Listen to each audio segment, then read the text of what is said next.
Well, I think this is very relatable for us this week. This episode is very, very representative of how I think we both grew up. Well, I mean, I definitely... I wore a hoodie. That counts. That's about as close as you got. I was a boy in a hood. Yeah, Boys in the Hood. John Singleton. He died earlier this year. That was sad, I suppose. Yeah, I didn't actually know that until I was looking at his Wikipedia yesterday, and I was like, oh shit. Yeah, no, I remember it when it was a bit of a news story a couple of months ago. It was, there you go, April 17th. He It wasn't even that long ago. Oh, there you go. On 25th of April, reported he was in a coma. His daughter claimed otherwise. On 28th, he was removed from life support and died at the age of 51. Jesus, he wasn't exactly old. No, well, he's in, he has a cameo in Boys in the Hood. And he's young. He's the mailman. Mailman? Mailman. The mailman. Mailman. There's no vowels at the end of mailman. At the end, and he's I think he was 20-something when he made this. It is ridiculous that that's his first film, and it's, nailing my colours to the mast. A fucking masterpiece. Oh, I suggest this because I was really excited to realise that this was his first film and was like, this film's really fucking good, we should watch it. I've not seen it before, so I'm so pleased to finally get down to watching it. I fucking loved it. Well, I've just seen something. Do you know this? Right, there are 4 African-American directors to be nominated for Best Director. 4. Yeah, it's not that many, is it? Well, there's been 2 of recent years. Barry Jenkins for Moonlight and Jordan Peele for Get Out. Not Black Panther, though. Why did no one get nominated for that? Ryan Coolidge, he directed Black Panther. Because they got everything else. I suppose. Wait, was that his first film? Could be. Let's do that. Can we just start lying about who's first? Taika Waititi's first film was definitely Thor Ragnarok. Have you seen any other John Singleton films? Do you know of any other John Singleton? I've seen a surprising amount of his other films. Have you? Without even meaning to. Okay, so Boys in the Hood you've seen. Poetic Justice? Yes. Higher Learning? No. Rosewood? No. Shaft? No. This Surprising Number? Baby Boy? No. I know you've seen this one. Too Fast, Too Furious? Yes. Four Brothers? Yes. Abduction? Yes. Jolly good. Yeah, I've not seen any other ones of those. I've not even seen Too Fast, Too Furious, which is probably his... I'd say it's probably the best film he's ever made. What, Too Fast, Too Furious? Yeah, it's probably better than fucking Boys in the Hood? I don't think so. Well, I mean, Boys in the Hood only had 2 notable car scenes. Too Fast and Furious. That's fucking loads of them. Some of them are even real cars, not CGI. Yeah, so Boys in the Hood launched the career of Cuba Gooding Jr., which sort of, he went pretty big and then just disappeared. I think it was all good for him up until Cool strange. Runnings, and then... Was it Cool Runnings that he was in? No. No, that's racist.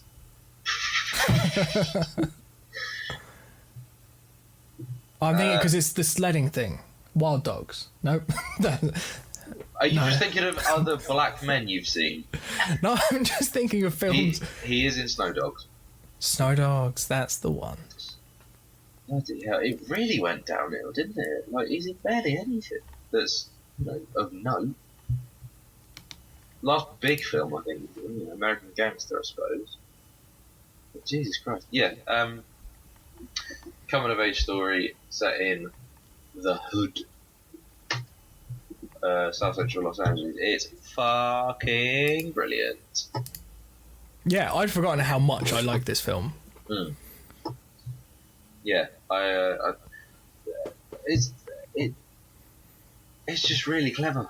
The shit that the lessons that it immediately when Trey goes to live with his dad, the first thing is that right, you got to rate the leaves. You got to learn responsibility.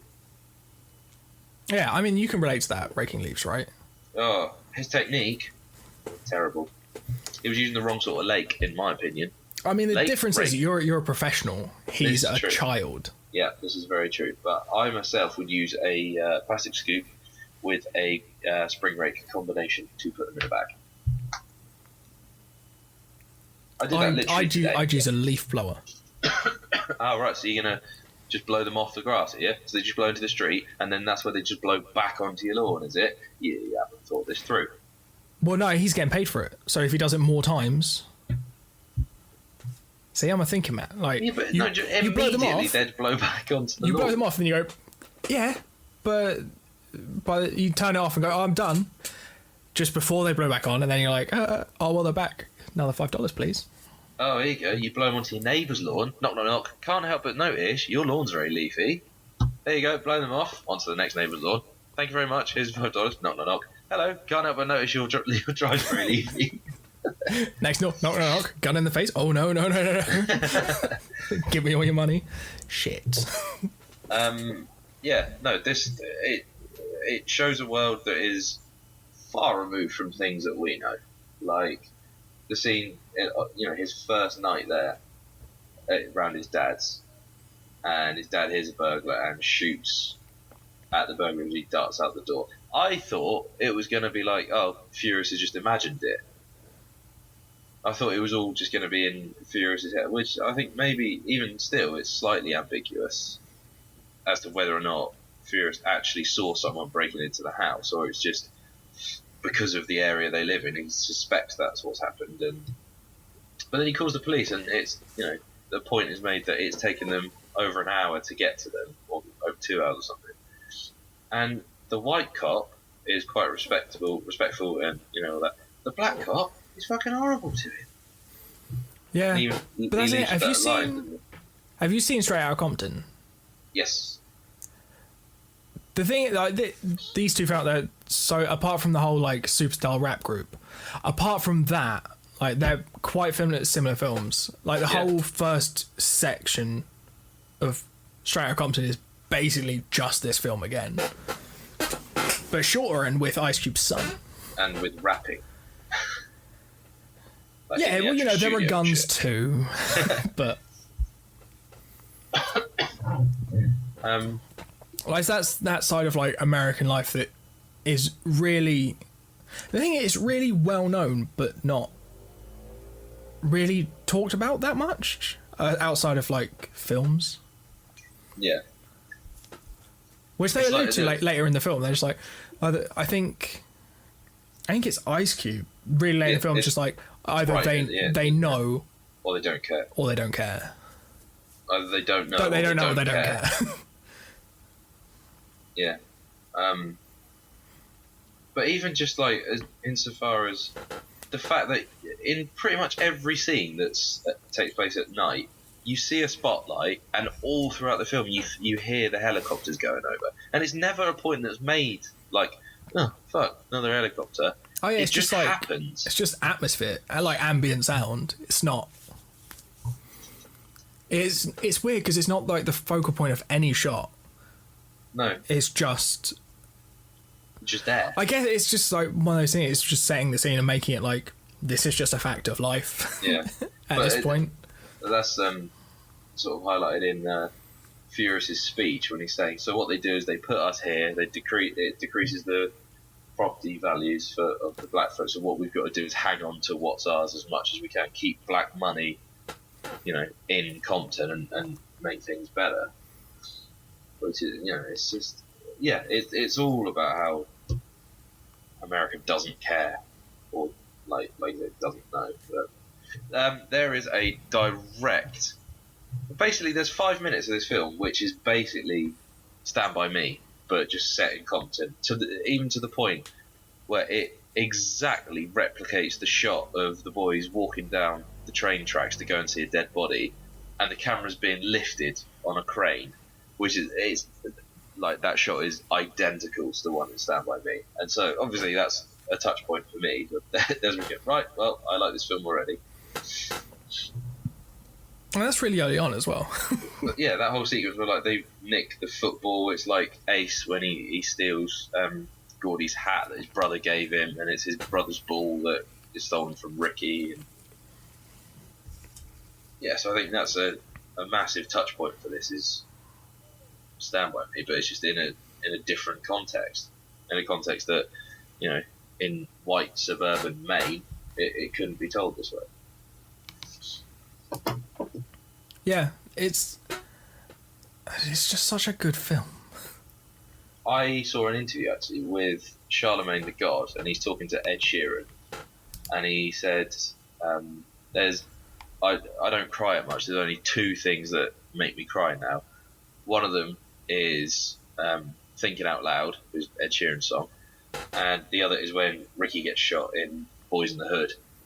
I know, it's fucking horrible because they set Ricky up as the most promising of all the boys. Like, he's potentially got a scholarship to go, you know, on a football scholarship for a really good college. He just needs to pass this test, and he takes the test. Needs to get 700, a score of 700 on the test. And then they're just walking down the street, and it's Trey and Ricky up there. They look around, and they see the car that's been followed. So okay, time to leg it. So they split up. Ricky's shot twice, and he dies in Trey's arms. That is fucking heartbreaking. When he's like lying there, and Doughboy comes out, and all Trey's saying that just mind his head, just be careful of his head. That was fucking horrible. And then his mum opens up the results, and he got 710, so he would have gone to college. Yeah, fucking it's weird because it's just like that overreaction as well. Like, they're at that like street racing thing, and so he just bumps into the car or something, or he bumps into someone, and they just like start talking shit, and it's like any like, especially like when I was growing up, if that happened around here, it'd just been like, sorry. Like, or you'd have had words. You just squared up to each other and you just go, nah, it's fine, and just left. Which is clearly what Ricky thinks is going to happen, but no. I think it probably doesn't help that Doughboy's just like, look, I have a gun. Yeah, I mean, well, I think, you know, there's a comment on gun culture there. It's, this could just be sort of resolved in a little conversation. Like, oh, sorry, didn't mean to do that, but okay, I've got a gun. All right, well, I've got a bigger gun. All right, well, I'm going to use this gun, and suddenly you've got dead people. Yeah, and there's all the. I think it's weird because it's not like a big like the police. It's not brutality. It's just like the racial profiling and stuff. It's not a huge theme of the film, but it is there. Like, there are a couple of moments, I think. Like the first moment with Furious and the robber, and then the same cop later pulls Trey over, and it's just like, yeah. It's like, there's that episode of Fresh Prince where when he tells Will and Carlton, Carlton, and Carlton's just like, we've been pulled over for driving too slow, and he's like, why the fuck? There's a little bit of this like, well, I mean, that is dangerous. You should Depends be driving so slow. If you're doing 40 on a motorway, fucking get pulled over. You deserve it, you prick. Yeah, and it's like that sort of stuff, and it's like, it's weird because it's something that we see and we're just like, okay, but not. I don't think we can ever understand. No, absolutely not. But there was an amazing point made on, I think it was Brett Goldstein's podcast, which is all about film, and Nish Kumar was talking about Get Out, and he said, if at the end of Get Out, so you've seen Get Out, haven't you? Nope. Okay, well, basically, I won't spoil it for you because you need to go and watch Get Out, and there's a brilliant twist, and it's a fucking great film.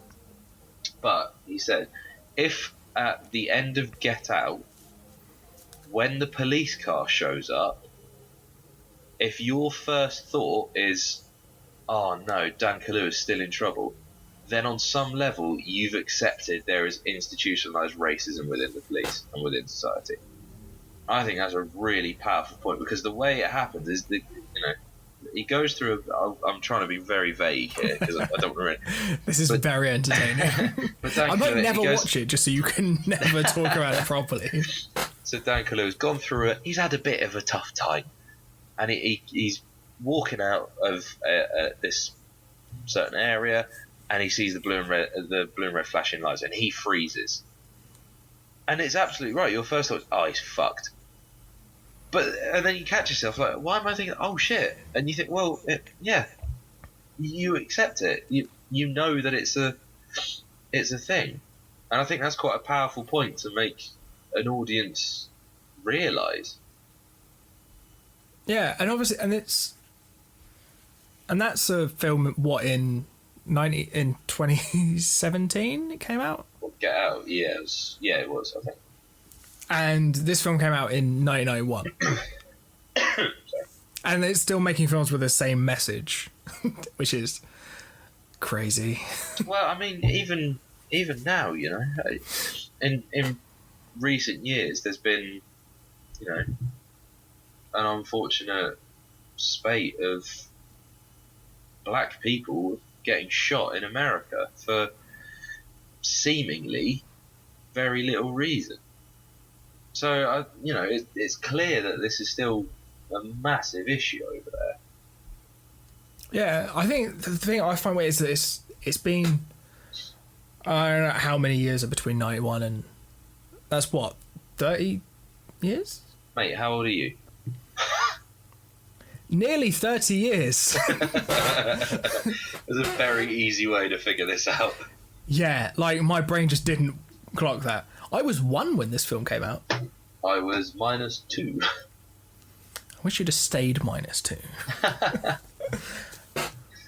That felt like a very polite way to say, I wish you'd never been born. Yeah. You've said worse things, you know, it's fine. Well, I mean, one day I hope you'll just act on some of them. Oh, you guarantee, right? If ever I get to the unfortunate point of deciding, right, that's the end of my own life. As soon as I find out, I'm deleting all these podcasts. Just in case somehow it's my fault. It probably would be, but just in case it is my fault, I'll just delete all these podcasts, and then I'll just, I don't know, leave the country or something. That won't look suspicious, particularly now that you've said that on one of them. I wouldn't. It'll be deleted. It's fine. So once Ricky's been shot by the gang members, Trey goes and gets his dad's gun, and he's about to leave. Furious manages to stop him, say, right, have a fucking think about what you're doing. This isn't the right thing to do, is it? So you think, oh, okay, he's managed to talk some sense into him, and then Trey disappears through the window. Gets in the car with Doughboy and the other chaps in the gang. One of them's got an AK-47. I know that Chris definitely isn't in the car. Oh yeah, because he doesn't get to go in the car. Skills on that lad. Yeah. He's amazing. The trouble is, every time they go somewhere, he just has to wheel himself there himself. He doesn't get to go on, but he doesn't get to go on road trips. Oh, bless. I thought he was going to skitch or something. They were going to throw a bit of rope to him or something. Just tow him behind the back. Lasso him. But yeah, no, but you know, he got some proper dance moves on him, and he spins around, he does a few wheelies and jumps and shit. It's wicked. He just casually scoots down the stairs as well. It's just like, oh. Even that, I was like, fuck it, that's pretty cool. So on the way to... Yeah, I mean, to be fair, he's in a wheelchair because he got shot. Yeah, that is true. Oh yeah, there's the big sort of time jump in there. It's been 7 years or something. Which is weird, actually, because you see Doughboy and Chris getting arrested for shoplifting, and it's 7 years later. Well, then I think he's a gang member and he's been in and out of prison. Yeah, I figured that, but part of me did think, fuck me, that's a long time for nicking a stick of gum. But yeah, so then the guys go to get revenge for Ricky's murder, and on the way, Trey has a change of heart. He's like, oh, no, come on, Dover, let me out of the car. So he pulls over, Trey leaves, goes back to Furious, and he's like, yeah, I probably shouldn't do this. The other guys... I think that's before Trey runs off to go with Doughboy, like that's the last line you get from Furious. Like he doesn't say anything for the rest of the film. Yeah, that's true. He just slams the door. Like he never confirms whether or not Trey went through with it. No, but he just assumes that he did. Yeah, I think. you imagine that later they have the conversation that actually I got out of the car and I left, and that will be corroborated later, I imagine. So, this is quite an important point to make. As they pull up to the gang members who have killed Ricky, the Crenshaw Mafia, the camera spends a bit of time with them. Like they're just eating they're in a fast food place and they're just eating and chatting and you realise that they're exactly the same as the other guys. It's just that violence obviously begets more violence, and they're the same people.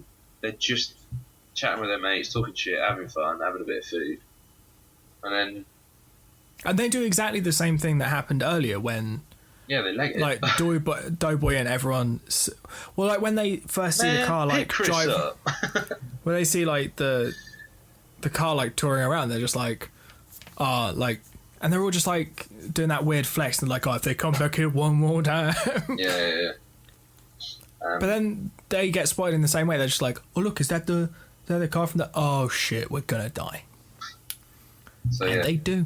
Yep, they get shot at with the AK. One of them dies and the other two are wounded, and Doughboy gets out, kills the last two pretty much point blank with his handgun. And the trouble is, even watching the film, even if it doesn't matter how much you're rooting for, well, I guess the focal characters rather than they're not really heroes. Like not really, they're all the same. Like you could tell the story from any one of the gang's perspectives. Yeah, and you just sort of look at it and go, like, however much you want to root for like the main characters, you're not rooting for them to like be the best gang. You're like, please just fucking survive this film and get out of that situation because you're not going to win. Yeah. So then you have the conversation between Doughboy the next day with Trey, and that's when he says, man, either the people outside of this place either don't know what's going on here or they straight up don't care. Well, yeah, because he's complaining that there's a lot of like international news about like, I'm guessing probably the first Gulf War. Yeah, they're talking about all this foreign shit. They ain't talking about it happening here. Which is very powerful, I think. Like, to have been in a cinema and someone makes such a salient point, a contemporary point as that.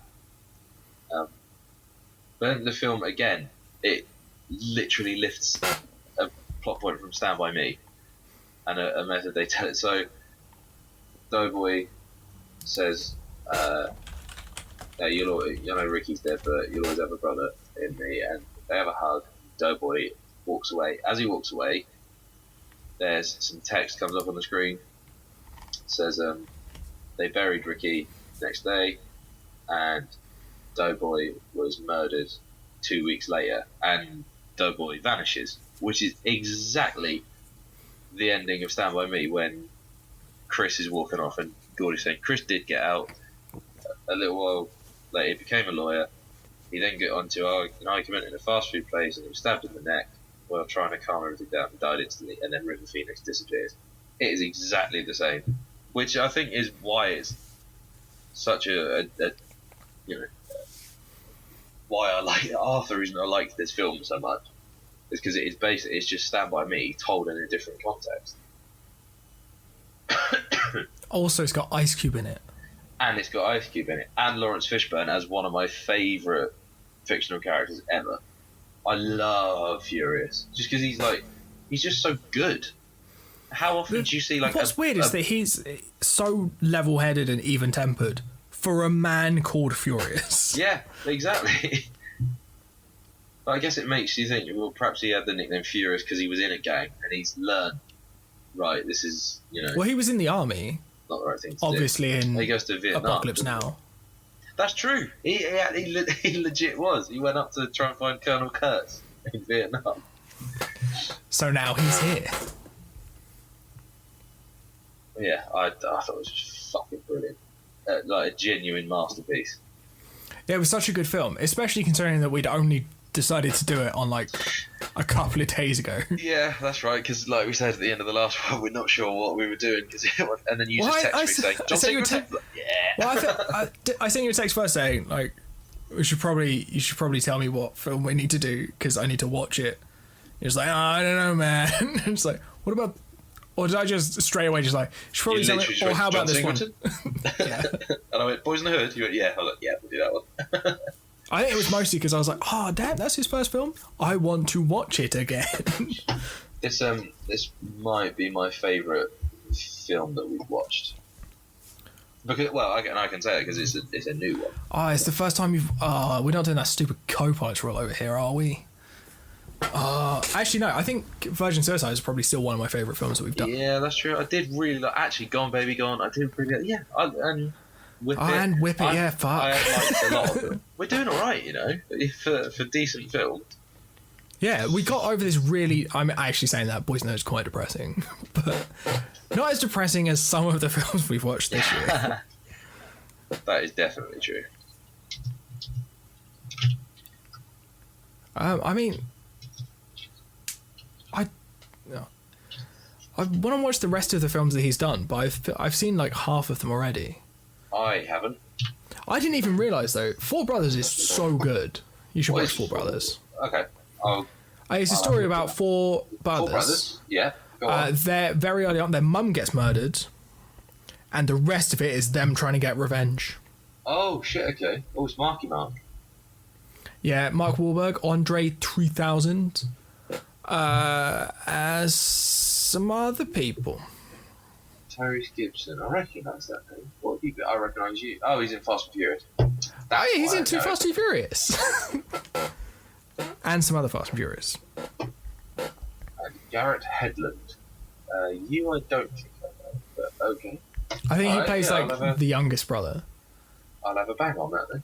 And also, Abduction is not that good. It's the Taylor Lautner one, is it? Yeah, Taylor Lautner. Jason Isaacs. Hello to Jason Isaacs. I don't remember Kermode reviewing this, which is odd, because I tend to remember what Kermode thinks of most films over the past 10 years. Anyway, yeah, Boys in the Hood. Maybe you should get some of your own opinions. Right, Boys in the Hood is done. What is next up on the co-pilot? Well, we'll be recording it in a minute. It's A Line of Duty. Yes, Line of Happy Duty. Valley. Ah, the Happy Valley. It must be a cheerful show. Oh, it is 100% the funniest show I've ever seen. Well, it's got Steve Pemberton in it, and he's a comedy genius, so it must be a right laugh riot. Yes, and luckily, Line of Duty is a very, very serious thing. You know that because that's got Vicky McClure in it, and she is in very serious things. And the next co-directors we're doing is, I'm looking forward to this one because I've actually not seen it. Danny Boyle, Shallow Grave. I wanted to see this for years. I was talking about Train Spotting earlier. Yeah, no, I forgot. Never mind. Oh, that's cool. Yeah, I'm interested to see that. Does it have anything to do with Train Spotting? Does it have Ewan McGregor in it? Yes, it does. Actually? Yep. You lied to me, so I watch it. No, seriously, do you not know the story of Danny Boyle and Ewan McGregor and why they fell out? They fell out? Oh, they fell out for years. I typed in Shallow Grave. Just real quick, I'll give you a real quick rundown. So this is what I believe happened, right? Oh, it's got Chris Eccleston in it. Yeah. Oh, Keith Allen, whoever that is. You know who Keith Allen is. He's Lily the Allen's dad. sheriff in Robin Hood, the BBC series that we did. Lily Allen's dad. The one with Merlin. Yeah, him. He's got a lot to answer for, that man. So Danny Boyle and Ewan McGregor, they were making films together, and Danny Boyle basically said, "Oh yeah, you'll be like in all of my films. I'll make you a star." Blah blah blah. They do Shallow Grave, they do Train Spotting, they make a fair success of each other. Danny Boyle then goes to do The Beach. He says to the studio, "I want to cast my friend Ewan McGregor." The studio goes, "Fine, if you want to cast Ewan McGregor, we'll give you this much money. However, if you cast Leonardo DiCaprio, we'll give you shit tons load more money." So Danny Boyle basically went, "Yeah, all right, I'll go with Leo." And then Ewan McGregor was not best pleased, and they didn't speak to each other for years after that. Until and then he became a went to do- Jedi. Yeah, until they went to do Trainspotting 2. I think that's what happened. This could all be completely libelous, but that is my understanding of the facts. Well, we'll find out in our research for next week. Research? Well, you know the bit where we open Wikipedia and scroll through it as we're talking? All right, yeah. Yeah. You know, the research. Right, cool. This was fun. I enjoyed this one. Yeah, it was good. Not enough static cameras for my liking, but... All unreliable narrators. Very, very reliable narrator. In fact, there wasn't actually a narrator, but I guess, Trey. I guess you can't have everything. Can't have everything.